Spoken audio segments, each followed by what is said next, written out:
There's this crazy story at the beginning of the Bible. We have Adam and Eve, and they're in the Garden of Eden. And everything in this garden is great. It's exactly as it should be, except there's this one tree that they're told by God not to eat from because it's dangerous and it will kill them. So that's it. Avoid this fruit tree and we're fine. Right. It seems pretty simple. But in this garden, there's a snake.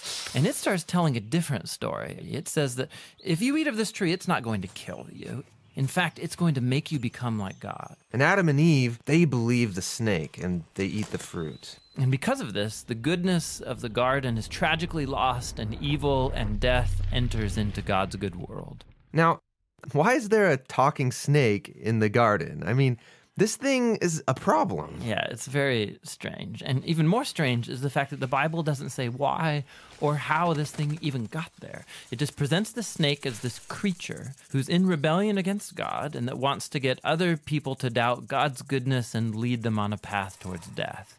And so whatever this snake is, it's the source of evil that pervades our world and our lives, even still today. But there is some hope because right here in the story, God makes this really interesting promise to Adam and Eve. That someone is going to come in the future, a son of Eve. And this guy's going to come and he's going to crush the serpent's head and destroy evil at its source. However, during this battle, the serpent is going to bite this guy's heel. So it's like a mutual destruction. Yeah, it's this very strange but beautiful promise. And it's just left hanging there until the next key moment in the story when God singles out this guy named Abraham and says that through his family, goodness and blessing is going to be restored back to all of the nations of the world. And as we follow this family, we get to one of Abraham's great-grandsons, this guy named Judah. And he receives this promise that a king is going to come from his line and that the whole world's going to follow this king and he's going to bring peace and harmony and there'll be lots of food and wine and milk and vineyards and it's going to be awesome. The first king that we meet from the line of Judah is a guy named King David. And he's a hero. Maybe he is the snake crusher. But it turns out that David is infected with the same evil as the rest of humanity. He never crushes the snake, just the opposite. However, God makes a promise to David that this king is going to eventually come from his line. But as you go on in the story, one by one, each generation of his sons, they're just total chumps. They give in to the snake, they choose evil, they go after money and sex and power and following other gods. Things get so bad that they run the nation of Israel right into the ground, and the big bad empire of Babylon just takes them out.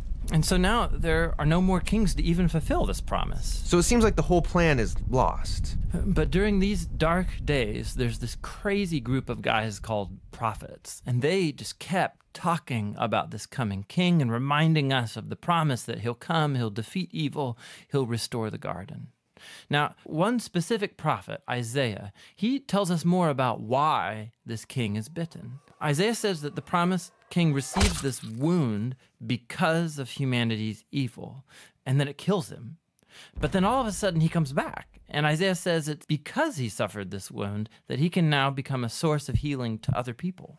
But the Old Testament ends, and the snake-crushing king that everyone's been talking about never shows up. And this is why, when the New Testament begins, it introduces us to Jesus of Nazareth, not as some random guy, but as someone who comes to fulfill these specific ancient promises. Yeah, we learn that he's from the line of David, Judah, and Abraham. And he goes around Israel announcing that the goodness of God's kingdom is here, now. And he begins confronting the effects of evil on people by healing them, by forgiving them of their sins and evil. Many people are now believing that this is, in fact, the promised king. But Jesus began telling his closest followers that he was going to become king and bring peace by taking the full effect of humanity's evil into himself. The fatal snakebite wound. Exactly. And so it seems like the serpent wins. And this story actually would be a tragedy except for what happens next. Jesus rises from the dead. And now Jesus has the power over evil and death for himself. And so the rest of the New Testament is then making this claim that Jesus' power over evil and death has now become available to us to begin confronting the effects of evil in our lives. But even still, death and evil are a real problem in our world all around us. And so the story of the Bible ends by describing this future day when Jesus comes back and he finishes the job. He destroys the snake once and for all, and he restores the goodness of the garden here on earth.